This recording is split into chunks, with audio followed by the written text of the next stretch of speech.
வணக்கம் சார். வணக்கம் சைமன்.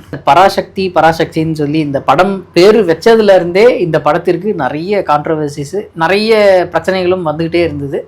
இன்னைக்கு ட்ரெய்லர் ரிலீஸ் பண்ணிட்டாங்க. ட்ரெய்லர் பார்த்தீங்களா சார்? எப்படி இருக்கு? 3 நிமிஷம் 12 செகண்ட் படக்கூடிய இந்த ட்ரெய்லர் ஏற்கனவே இந்த கதை உலகத்துக்கே தெரியும். ஓகே, ஒரு இந்தி எதிர்ப்பு சம்மந்தமான இது சொல்லுவாங்க இல்லைங்களா, ஒரு சஸ்பென்ஸ், ஓப்பன் சஸ்பென்ஸ் மாதிரி. இது ஓப்பன் சஸ்பென்ஸ் மாதிரி ஆரம்பத்திலே சொல்லிட்டாங்க.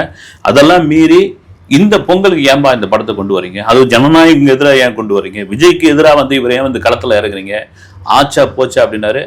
அவர் அண்ணன், நான் தம்பி, அண்ணன் தான், தம்பி தம்பதான்னு ஆடியோ லான்ச்சில் பேசி அதுக்கு ஒரு பெரும் முற்றுப்புள்ளி வச்சுட்டார். உண்மையிலே சைமன், இது சம்பந்தமாக விஜய் ரசிகர்கள் எனக்கு தெரிஞ்சு யாரும் எதிர்ப்பு தெரிவிக்கர்கள். அவங்கெல்லாம் படத்தை பார்த்தாங்க. யார் என்னன்னு தெரியல, ஒரு குரூப் உள்ள இறங்கி சிவகார்த்திகேயனை உண்டு இல்லைன்னு பார்த்துறேன் ரேஞ்சுக்கு சிவகார்த்திகேயன் ஃபோன் பண்ணி சென்சாருக்கு ஃபோன் பண்ணாரு, அப்புறமா இதுவுக்கு ஃபோன் பண்ணாரு. என்னென்னவோ, அதாவது என்னென்ன வாய்க்கு வருமோ அதெல்லாம் அடிச்சு நீங்க ஒரு பொய்யை உண்மையா சொல்லிடலாம். அந்த பொய்யை திரும்ப திரும்ப திரும்ப நீங்க உண்மைன்னு சொல்லும் போது அப்பட்டமான பொய்ன்னு தெரிஞ்சு போயிடும். என்ன விஜய்க்கும் சிவகார்த்திகேயனுக்கு வாய்க்காக இருப்பு தகராறா, இல்ல விஜய்க்கு இணையான நடிகரா சிவகார்த்திகேயன் வருவார், அதுக்கான காலம் இருக்குது.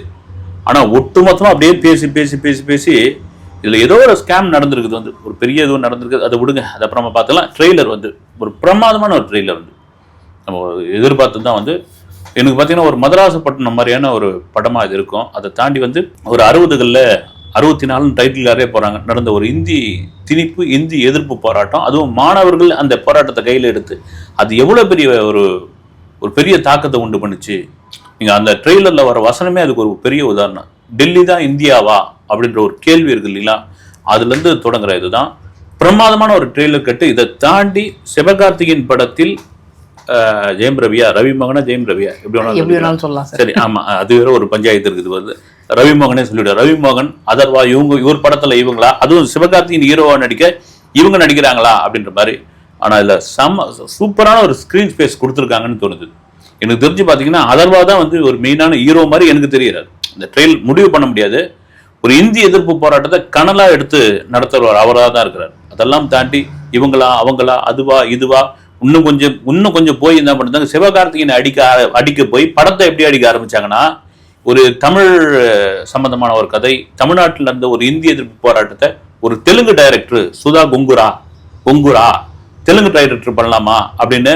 அதை தாண்டி பார்த்தீங்கன்னா சிவகார்த்திகேயன் தெலுங்கு, ரவி மோகன் தெலுங்கு, அதர்வா கன்னடம். நான் சொல்லு சாமி என்னெல்லாம், அதாவது என்னன்னா ஒரு கலை படைப்புக்கு மொழி கொண்டு திணிக்காதீங்க, மொழி சார்ந்தவர்களை கொண்டு திணிக்காதீங்க. சினிமாவை பாருங்க.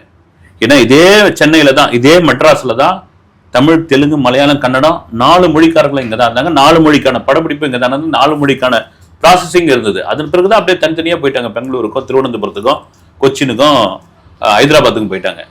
அதை தாண்டி இதுல இவங்கெல்லாம் இதுல நடிக்கலாமா அப்படின்னு தீ பரவட்டும் அப்படின்ற மாதிரி, அந்த தீ பரவற மாதிரியான ஒரு ட்ரெய்லர் அந்த ட்ரெய்லர் இருக்கு சார். டயலாக்ஸ் எல்லாமே ரொம்ப ஸ்ட்ராங்கா இருந்த மாதிரி எனக்கு ஒரு ஃபீலிங். அப்படியே நம்ம பார்க்கும்போதே நம்ம தமிழ் உணர்வை தூண்டுற மாதிரியான டைலாக்ஸ் நிறைய இருந்துச்சு. ட்ரெய்லர்ல இந்த அளவுக்கு வச்சிருக்காங்க, படத்துல இன்னும் பயங்கரமா இருக்கு. உண்மையிலே இருக்கும். நீங்க சொல்ற மாதிரி இந்த மாதிரி கதைகள் நீங்க எடுக்கும் பொழுது நீங்க படம் பார்க்குற ஆடியன்ஸை அந்த என்ன சொல்றது, ஒரு எழுச்சின்னு வாங்கினீங்களா, அதை கொண்டு வந்துடணும். ஆமாயா அப்படின்ற அளவுக்கு அவன் தட்டணும். ஆமாயா அப்படிதான் அப்படின்னு வரும்போது அவனுக்கு அது அந்த தாக்கம் உண்டு பண்ணுச்சு இல்லைங்களா. அது வெளியே வரும்போது, அந்த படம் வரும்போது தெரியும். இதை ரொம்ப நேர்த்தியா எடுத்திருப்பாங்கன்னு எனக்கு தெரியுது. நீங்க சொல்ற மாதிரி இந்த படத்துல டைலாக் ஒரு ரொம்ப ஸ்ட்ராங்கான ஒரு டைலாக் உள்ள அந்த ஓப்பனிங். அதான் சிவகார்த்திகேயனுடைய கேரக்டர் என்னன்னு தெரிஞ்சு போச்சு. ஒரு ரயில்ல கரியல்லி போடுற ஒரு ரயில்வேல வேலை பார்த்துட்டு இருக்காரு. அங்க இருக்கிற ஒரு ரயில்வே ஊழியர் சொல்றாரு, மதராசி ஹிந்தி பேசு அப்படின்றாரு. நான் டெல்லியில இருந்தேன்னா ஹிந்தி பேசுவேன், நீ மதுரையில இருக்கல, நீ தமிழ் பேசு அப்படின்ற தொடங்கத்துல இருந்து மோஸ்ட்லி அதுதானே பிரச்சனையா போய்கிட்டு இருக்கு எல்லா இடத்துலயுமே. 1964லயே அந்த இது நடந்திருக்கு அப்படின்னும் போது இங்க இருக்க ஜென்சி கிட்ஸுக்கு இதெல்லாம் பார்க்கும்போது இந்த அளவுக்கு பண்ணிருக்காங்களா அப்படின்ற ஒரு இது வரும்ல சார். முக்கியமா அதுதான் அவங்களை பொறுத்த வரைக்கும். என்னன்னா ஏதோ ஒரு பராசக்தி, இது ஒரு சாமி படம் பொழுது சில பேர் இல்லைன்னா இந்திய எதிர்ப்பு என்னையா பண்ணிருக்க போறாங்க அப்படின்ற ஒரு பேச்சு இருக்கும். இதுல படத்துல வர டைலாக்கே இல்லைன்னா, நாங்க இந்திக்கு எதிரானவங்க இல்ல, இந்திக்காரர்களுக்கு எதிரானவர்கள் இல்ல, இந்தி என்கிட்ட திணிக்காதீங்கப்பா.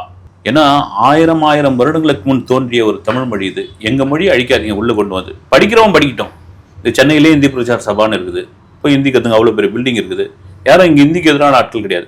நீங்க வந்து திணிக்கும் பொழுதுதான் இது ஒரு பெரிய பிரச்சனையாக மாறுது. அப்படி ஒரு பெரிய பிரச்சனையாக மாறியது தான் அந்த படம் சொல்ற ஒரு விஷயம் வந்து அண்ணா கேரக்டர்ல சேத்தனே நடிச்சிருக்காரு. யார் பண்ணாங்களோ எனக்கு தெரியாது வந்து, ஆனா அவங்க எங்க தம்பிங்க அப்படின்னு சொல்றதுல இடத்துல இருந்து டைலாக் ஆரம்பிக்குது. நீ பெரியார் அண்ணா கிட்ட விருது வாங்கின, நீ போய் இந்த பிள்ளைகிட்ட போய் இந்தி கத்துக்கிறீ, உனக்கு அசிங்கமா இல்லையா அப்படின்னு சிவகார்த்திகேயன் அதர்வா கேட்கறதுல ஆகட்டும் வந்து இந்த ட்ரெய்லர்லயே அவ்வளோ ஒரு என்ன சொல்றது, பிரமாதமான ட்ரெய்லர் இருக்குது அப்படின்னு சொல்ற அளவுக்கு கொண்டு வந்து படம் எப்படி இருக்கும் அப்படின்னு ஒரு எதிர்பார்ப்பு இந்த இந்த இந்த ட்ரெய்லர் பார்க்கும்போது அப்படியே ஒரு மிக்ஸ்டு எமோஷன்ஸாக இருக்குது. லவ் இருக்கிற மாதிரி இருக்குது, காமெடி இருக்கிற மாதிரி இருக்குது, எமோஷ்னல் பயங்கரமாக இருக்கிற மாதிரி இருக்குது, சண்டை இருக்கிற மாதிரி இருக்குது, ஒரு எழுச்சி நீங்கள் சொல்கிற மாதிரி இருக்கிற மாதிரி இருக்குது. இந்த மிக்ஸ்டு எமோஷன்ஸ் வந்து படத்தில் ஒர்க் அவுட் ஆச்சுன்னா படம் வந்து பயங்கரமாக போகிறதுக்கு வாய்ப்பு இருக்குது. ஆமாம் சைமன், இப்போ இந்த மாதிரியான நீங்கள் வந்து ஒரு இந்தி சம்பந்தமான ஒரு படம் வந்து வேற வந்து ஒரு ஒரு அகழ்வாராய்ச்சி சம்பந்தமான ஒரு கதை, அப்புறம் வந்து ஒரு 50களில் நடந்த ஒரு விஷயத்துடைய படம் அப்படின்னா நீங்கள் அதை ஒரு ராவா அல்லது அந்த மெட்டீரியலை வச்சு நீங்கள் மட்டும் கதை சொன்னீங்கன்னா அது ஒரு டாக்குமெண்ட்ரி தனமாக மாறிடும்.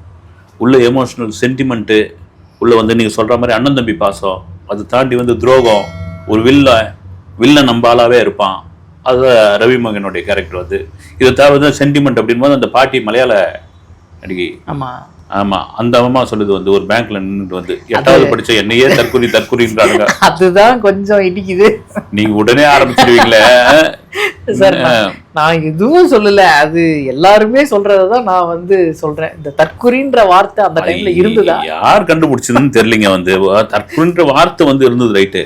அதை பிரபலமாக்குறது வந்து ஆகாதவங்க தான். நீங்க அதை ஏன்னா ஜனநாயகனை எப்படி கொண்டாடுறாங்களோ அந்த அது வேற ஒரு ஜானர். அது ஒரு கமர்ஷியல் படம், ஒரு என்டர்டைன்மெண்ட் படம். நான் திரும்ப அதான் நம்ம பேசுறது தான். இது வேற ஒரு படம் வந்து 9ஆம் தேதி அந்த படத்தை பாருங்க, 10ஆம் தேதி இதை பாருங்க. இதை பார்த்து இதை விட்டுட்டு ஏங்க பொங்கலுக்கு தீபாவளிக்கு வந்து 1 டஜன் படம்லாம் வந்திருக்குதுங்க. வந்து எங்க தியேட்டர் ஓனர்ஸ் சொல்றாங்க வந்து இப்போ வந்து திருப்பூர் சுப்பிரமணியன் என்ன சொல்றாரு, இந்த படம் வந்து 2 ஹீரோக்களுக்கான சம்பந்தப்பட்ட இதுவும் கிடையாதுங்க, இது ப்ரொடக்ஷன் நிறுவனத்துக்கான இது. ஒரு பட்ஜெட்ல போட்டு படத்தை எடுத்துட்டாங்க. 14ஆம் தேதி வர வேண்டிய படம். அந்த நேரத்தில் வந்து தியேட்டருக்காரங்க தியேட்டர் கொடுக்க மாட்டாங்க. ஜனநாயகன் ஃபுல்லா போட்டாச்சு, தள்ளி நீங்க 26க்கு போங்கன்னா போக முடியாதுன்னு போது சரி ஒரு நாள் தள்ளி வரும் அப்படின்னு இது ஓகே வரதான் போது முற்றுப்புள்ளி வச்சாச்சு. அதை தாண்டி இதை போட்டு இப்போ இந்த ஒரு டயலாக் எடுத்து அதை வேற இது பண்ணிட்டு இருக்காங்க வந்து அந்த பாட்டியம்மா பேசுற டயலாக. அப்படிலாம் ஒன்றும் கிடையாது, இருக்கு அந்த ஒரு வார்த்தை தான் அது. சிவகார்த்திகேயன் விஜய் அவர்கள் வந்து 2 பேருமே பயங்கரமான எதிரிகள் அப்படின்ற மாதிரி ஒரு நரேட்டிவ் வந்து செட் பண்ணிக்கிட்டே இருக்காங்க சார். ஆனால் நேற்று வந்து எஸ்கே அதை போட்டு பட்டுன்னு உடச்சிட்டாரு அப்படின்ற மாதிரி தான் எனக்கு ஃபீல் ஆச்சு ஆடியோ லான்ச்சில் பேசினது. அது நீங்கள் எப்படி சார் நினைக்கிறீங்க? இது ஒரு அண்ணன் தம்பிக்கான ஒரு பாண்டிங். இது வந்து நான் ஒரு அண்ணனா அவர்கிட்ட நான் கேட்டேன், ஒரு தம்பியா ஓகேன்னு சொல்லிட்டார் வந்து. அது தவிர பார்த்தீங்கன்னா அவருடைய மேனேஜர் ஜெகதீஷ் கிட்ட பேசணும், அவர் தான் வந்து ரைட் ஓகே விஜய் சார் கிட்ட கேட்டு சொல்கிறாரு, ஓகே ஆயிடுச்சு நாங்கள் கேட்டு தான் வந்திருக்கோன்னு. விஜய் முதுகில் துப்பாக்கி வச்சுட்டாரு, விஜய் முதுகில் குத்திட்டாரு, நீ ஒரு துரோகி, நீ வந்து ஒரு இது என்னடோ மேட்டர்லாம் எடுத்துன்னு வந்து ஈமான் மேட்டர் எடுத்துன்னு வந்து இதில் சேர்க்கறது, இது பண்ணுறது, ஒவ்வொரு இதுலேயும் என்னென்ன வார்த்தைங்க வந்து என்ன காரணம்னு தெரியல வந்து, யாரை அடிக்க சொல்லி அசைன்மெண்ட் கொடுத்தாங்கன்னு தெரியல வந்து. ஆனால் உண்மையை அதான் சொல்கிறேன் நான் வந்து இதெல்லாம் வந்து ஒருத்தன் வந்து சாதாரணமாக இருந்து மேலே ஏறி வரான்னா அவன் மேலே ஏறி வரத்து வந்து பிடிக்கல. எல்லாரையும் சொல்ல வந்து அவனை ஏன் இப்படி அடிக்கிறீங்கன்னு இதில் தெரிஞ்சு போச்சு இல்லையா. உண்மையிலே எங்கள் அண்ணன் தாங்க அவர், அண்ணனா இருக்கட்டும், தம்பியாக இருக்கிறேன் நான். இதில் போய் என்ன இருக்குது? நான் திரும்பவும் சொல்கிறது தான் சைமன் வந்து விஜய் இடத்தை இப்பொழுதைக்கு சிவகார்த்திகேயனால் பிடிக்கவே முடியாது. சிவகார்த்திகேயனே தெரியும், அதை தாண்டி ஒரு சாதாரண ஒரு ரசிகனுக்கே தெரியும், அதுக்கு விஜய்க்கே தெரியும். அதனால ஒரு படம் ஒரு நாள் தள்ளி வருதுன்னா அது கிளாஷ் ஓட்டுறது, விஜய்க்கு எதிராக மல்லு கட்டி நிற்கிறாரு, சிவகார்த்திகேயனுடைய பர்சனல் மேட்டர்லாம் எடுத்துன்னு வரோம் பாருங்க நாங்கள் உண்டா இல்லையா என்னென்னவோ பிள்ளையார் பிடிச்சி பார்த்தாங்க, அது கடைசியில் குரங்கா மாறி போச்சு வந்து. அதனால கிடையாது, ஒரே ஒரு ஆடியோ லான்ச்சில் கிளீனாக சொல்லிட்டு போயாச்சு. இதில் என்னென்னா சில பேர்லாம் கூட சோசியல் மீடியா ஒரு சில பேர்லாம் கூட சொல்லியிருந்தாங்க, சரி விஜய்க்கு எதிராக நீங்கள் வந்து போட்டி போடலன்னு சொல்கிறீங்கல்ல சிவகார்த்திகேயன், ஒரு வீடியோ பேசி வெளியிடுங்க. இவங்க என்னங்க சொல்றது வீடியோ பேசி வெளியிடுங்க, அவ்வளோ அரங்கத்துக்கு முன்னாடியே அவ்வளோ கோடி மக்கள் பார்க்குற மாதிரி நீங்கள் சொல்லியாச்சு இல்லை ஆடியோ லான்ச்சில் வந்து. எனக்கு அவரும் ஒன்றும் பஞ்சாயத்து இல்லைங்க, விட்டுருங்க, அண்ணன் தம்பி நாங்கள் வரோம், அவர்கிட்ட பர்மிஷன் கேட்டு தான் வந்தேன் அப்படின்னும் போது அதோடு முடிஞ்சு போச்சு இந்த கதை, ஒரு ஓவர். இதுக்கப்புறம் சிவகார்த்திகேயனை அடித்தா நீங்கள் வன்மத்தோடு அடிக்கிறீங்கன்னு அர்த்தம் வந்து கிளீனாக தெரிஞ்சு போச்சு. சார் ஜனநாயகன் வந்து கம்ப்ளீட்லி ஒரு கமர்ஷியல் ஃபிலிம், அது நம்ம பார்க்கும்போதே தெரியுது. அதில் அரசியல் சார்ந்த நிறைய டயலாக்ஸ் வந்து இருக்குது. பட் இந்த படம் வந்து ஃபுல் அண்ட் ஃபுல் கண்டென்ட் ஓரியன்டாக போயிடுச்சு. எல்லாமே இந்தி திணிப்புக்கு எதிராக இவங்க பண்ண அந்த டைலாக்ஸு, அந்த விஷயங்கள் எல்லாத்தையுமே திரும்ப கொஞ்சம் கமர்ஷியலாக எடுத்துகிட்டு வர போகிறாங்க. அப்படி இருக்கும்போது பொங்கல் டைமில் மக்கள் எது சார் ப்ரிஃபர் பண்ணுவாங்க? அதுதான் சார் சொல்கிறது வந்து, நீங்கள் உதாரணத்துக்கு திரும்பவும் சொல்லி தான் ஆகணும். வந்து பேட்டை விஸ்வாசம் வந்தப்போ இதே பிரச்சனை தான் இருந்தது. 2 பேருக்குமே முக்கியமான படம். ரஜினிக்கும் அது முக்கியமான படம், அஜித்துக்கு முக்கியமான படம். அதுக்கு முன்னாடி வந்து 2 பேருமே ஒரு தோல்வி படம் கொடுத்துருக்காங்க. இல்லைங்க விஸ்வாசம் அது என்னங்க அப்படின்னாங்க, பேட்டை அது என்னங்க பேட்டைன்னு வச்சிருக்காங்க. வந்து இதெல்லாம் வந்து ரஜினி படத்துலாம் ஒன்றும் ஃபேமிலி ஆடியன்ஸ்லாம் வரமாட்டாங்க அப்படி இப்படிலாம் சொல்லியிருந்தாங்க. ஆனால் 2 படத்தையும் அந்த பொங்கல் வந்து கொண்டாடினாங்க. இதுதான் இந்த பொங்கலுக்கு அது நடக்க போகுது. ஒரு கமர்ஷியல் படம், அதை பார்த்துட்டோம் ரைட்டு. ஏங்க 10 நாள் வந்து இருக்கு. அந்த 10 நாளில் எல்லாரும் வந்து சென்னை மாதிரியான, கோயம்புத்தூர் மாதிரியான, மதுரை மாதிரியான பெருநகரத்துலேருந்து சொந்த ஊருக்கு போயிடுவாங்க. அங்கே வேலை பார்க்குறோம். அங்கே போயிட்டு என்ன பண்ண முடியும்? வந்து நீங்கள் சென்னையே நீங்கள் தொடச்சி வச்ச மாதிரி இருக்கும். 90% அங்கே தாங்க. ஊருக்கு போனவொடனே எங்கேயாவது ஏதாவது மாலுக்கு போகலாம், அதுக்கு போகலாம், பீச்சுக்கு போகலாம். ஊருக்கு போயிட்ட பிறகு என்ன பண்ணலாம்? இன்னைக்கு ஒரு படம் பார்த்துட்டோமா, நாளைக்கு ஒரு படம் பார்ப்போம், ரிப்பீட் ஆடியன்ஸா இன்னொரு படம் பார்ப்போம். பெரும்பொங்கல், மாட்டு பொங்கல், காணும் பொங்கல், அதுக்கு அடுத்த நாள் எல்லாம் போகிக்கு முன்னாடியே ரிலீஸ் ஆயிடுது. வந்து அப்படின்பொழுது இந்த 2 படத்தையும் மக்கள் பார்த்துருவாங்க. 2 படம் வெவ்வேறு ஜானரான படம், 2 படமே ஹிட் படமா அமையும்னு என்னுடைய கருத்து. சார் இன்னும் பராசக்திக்கு வந்து சென்சார் சர்டிஃபிகேட் வரல. பட் இருந்தாலும் அவங்க 10th கன்ஃபார்மாக ரிலீஸ் ஆகும் அப்படின்ற மாதிரி எல்லா இடத்துலையுமே போட்டுக்கிட்டு இருக்காங்க. அது எதுவும் பிரச்சனை வராதா சார்? இல்லை, மேபி எனக்கு தெரிஞ்சு இப்போ இந்த வீடியோ பேசுகிற நேரம் அதெல்லாம் ஷார்ட் அவுட் பண்ணிட்டோம். திங்கட்கிழமையிலேருந்து அவங்களும் வந்து அந்த புக்கிங் ஸ்டார்ட் பண்ணிடுறாங்க. இது பண்ணிடுறாங்க. போல்டாக 10ஆம் தேதி போடும்போது என்ன இருக்குது, அவங்க ஏற்கனவே சென்சார் பண்ணதை வந்து திரும்பவும் வந்து ஒரு மியூட்டு கட்டெல்லாம் கேட்டிருக்காங்க. அது இவங்க தரப்புல இருந்து சொல்லியிருக்காங்க, இன்னும் மியூட் கட்டெல்லாம் கொடுத்தா படமே வந்து கொலாப்ஸ் ஆகிடுங்க. இதுக்கு இந்த சொல்கிறது ஏன்னா நிறைய இந்த ட்ரெய்லர்லேயே பார்க்குறோம், டெல்லின்ற வார்த்தை நிறைய வந்துகிட்டே இருக்குது. ட்ரெய்லர்ன்றதால பிரச்சனை இல்லை, யூடியூப் படத்தில் என்ன கட் பண்ணி வச்சிருக்காங்க, எதுவும் மியூட் பண்ணியிருக்காங்க தெரியல. அது சென்சார் ஓகே வாங்கியாச்சு. வந்து ஜனநாயகம் இன்னும் சென்சார் கிடைக்கல. வந்து அதுவும் வந்துடும். வந்து சார் ஜனநாயகன் வந்து பகவந்த் கேசரியோட ரீமேக் அப்படின்னு சொல்லி 50% ரீமேக் அப்படின்னு சொல்லி நமக்கு இந்த ட்ரெய்லர்லேயே தெரிஞ்சிருச்சு. அப்படி இருக்கும்போது மற்ற ஸ்டேட்ஸில் வந்து இதை வாங்குறதுக்கு ஏதாவது பிரச்சனை இருக்குமா சார்? எனக்கு தெரிஞ்ச நான் விசாரிச்ச வகையில் பார்த்தீங்கன்னா ஆந்திரா, தெலுங்கானாவில் கொஞ்சம் தயங்குறாங்க. 2வது அங்கே வந்து 3 பெரிய படங்கள் வருது அவங்க அங்கேயே. அதை தாண்டி பகவந்த் கேசரியே நாங்கள் திரும்பவும் பார்க்கணுமா அப்படின்ற ஒரு கேள்வி அவங்ககிட்ட இருக்குது. அதை தாண்டி முழுக்க பகவந்த் கேசரியே கிடையாது. வந்து இதை கூட நிறைய பேர்லாம் விமர்சனம் பண்ணியிருந்தாங்க. 2வது ஹாஃப் முழுக்க வேற ஒரு கதையை சொல்ல போகிறாங்க. அந்த ஃபர்ஸ்ட் ஹாஃப் ஏன் அப்படியே எடுத்திருக்காங்க அப்படின்ற ஒரு கேள்வி தான் பெருங்கேள்வியாக இருக்குது. அதுக்கு ஏங்க அப்படின்னு அது ஒன்றும் வேற மாதிரி கூட எடுத்துருக்காங்க. அதுலேருந்து ஒரு நாட்டு எடுத்து வேற மாதிரி கூட நீங்கள் எடுத்துருக்கலாமேன்னு தோணுது. வந்து முழு படமாக தான் பார்த்தா தெரியும். ஆனால் ஸ்க்ரீன்ஸ் பஞ்சாயத்து அங்கே என்னன்னா வந்து அந்த சிரஞ்சீவி படம், ரவிதேஜா படம், பிரபாஸ் படம் 3த்துக்கும் போக மீதி ஸ்க்ரீன்ஸ் இருந்ததுன்னா நாங்கள் ஷோ தரோம் அப்படின்ற அளவுக்கு அங்கே இருக்கிறதுனால தான் இன்னும் ஆந்திராவிலையும் தெலுங்கானாவிலும் ஓப்பன் ஆகலை. சார் ஜனநாயகன் படத்தில் வந்து ஒரு ஷாட்டில் வந்து அவர் கன்று வச்சிருக்கிற மாதிரி ஒரு ஷாட் இருக்கும். அதில் வந்து ஏஐ ஜெமினிலேருந்து அப்படியே எடுத்து போட்டிருக்காங்க. அந்த லோகோ சிஜி ஒர்க்கில் லோகோ கூட ரிமூவ் பண்ணாமல் அப்படியே போட்டாங்க.